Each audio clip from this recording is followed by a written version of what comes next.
Hi, this video is for you 7th graders. We're in a history book, this one here.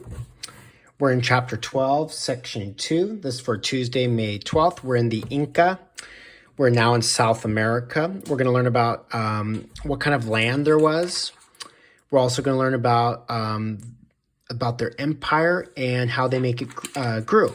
Since this section's a little bit longer, we'll do half of it on Tuesday, the other half on Thursday. So today I'm just going to focus on this page and these two pages here.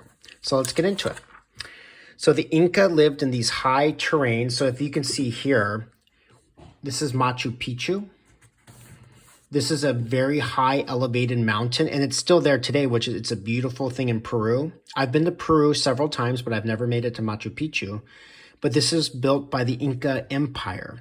The movie, there's a Disney movie called, what's the one with the llama? I can't. Oh, The Emperor's New Groove. It's based off of the Inca Empire. Emperor's New Groove is what it's called. The guy's name is Cusco, and that's one of the names of the cities. It's right here, Cusco. So that's sort of funny. So the Disney movie is based on the Incas. So the Incas lived in this valley way up in the mountains, and they learned to adapt because it's hard to breathe in high elevation mountains, and they were called a mountain empire. Sort of cool, huh? Let's go to the next page.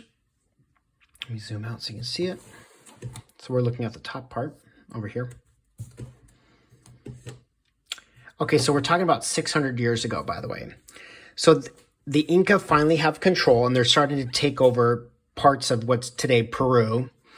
And they have these rulers, and the ninth one's name is Pachacuti. Pachacuti, this yellow word right here. He came to power.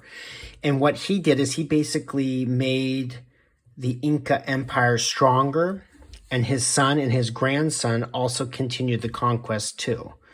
So by the time, I'm going to zoom in over here, by the time that the Incas were the most powerful, they owned all of this. So I don't know if you can see there we go.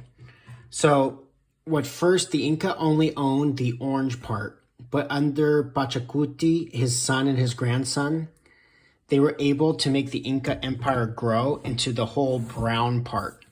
So as you can see, he was a strong leader. It also went into countries that are Colombia, Ecuador, Peru, Bolivia, Chile, and Argentina. And there was about 12 million Incas. That's a lot of people.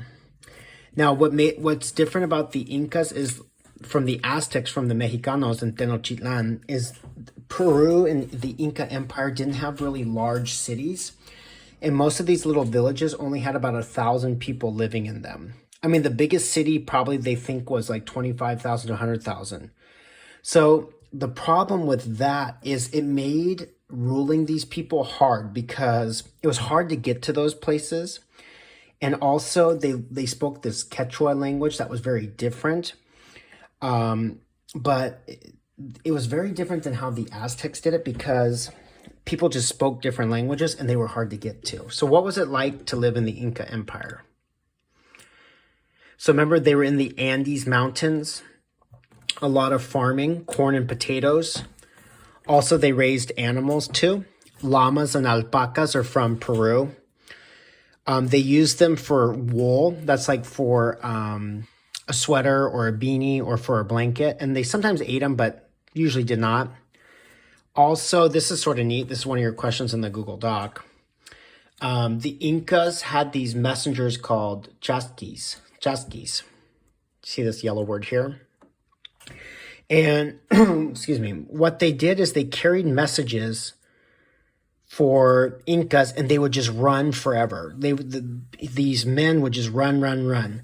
And they would keep the roads in good repair to make much time and work. So the Incan government required its subjects to perform a number of days' labor each year. Much of this labor duty was spent building and repairing roads and bridges. So no matter what your job was, you still had to help build these roads so that these chasqui runners could run on them. Also, this is crazy too. This will be the last part of today's video for Tuesday. They didn't really have money. It was a moneyless economy. They basically traded clothes and foods and services. There wasn't like coins or paper money like we use today, too. I thought that was interesting. Hope this video helped you with your work. We'll see you next time.